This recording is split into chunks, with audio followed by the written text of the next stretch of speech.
Diváci, nakrúcame dnes pokračovanie filmu Železný kryštál. Chalani vyhorávajú repu, je tu bahno, potkany, určite myši, takže dnes točíme do tmy.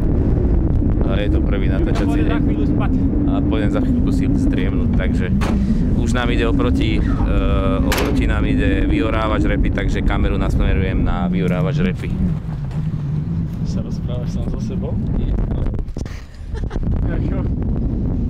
Toto drž zatal. Všetko, nech to nevypadá. Nie, zle som to tu zahákol, vidíš. Okay. Tak natáčame scény z role, tu je odborná poradkyňa Kristýnka.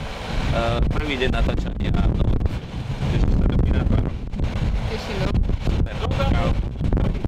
Ďakujem za rozhovor.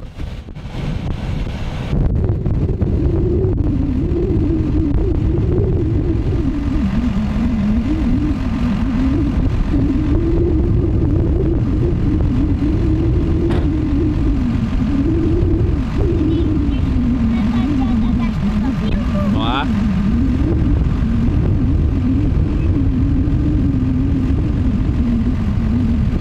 Tri, štyri.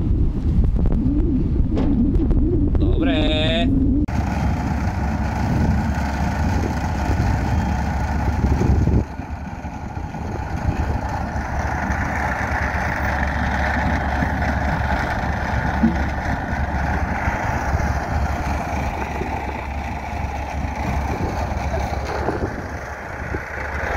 Takže dnes Maxo Trebatický v hlavnej úlohe, hlavný kameraman, natáča zábery do filmu Železný kryštál 2. Ako sa ti robí v úlohe kameramana a režiséra? Dobre.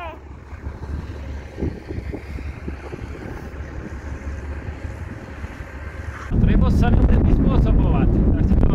Dobre si to prečítať, čo som napísal včera. Tak ja viem, čo som napísal.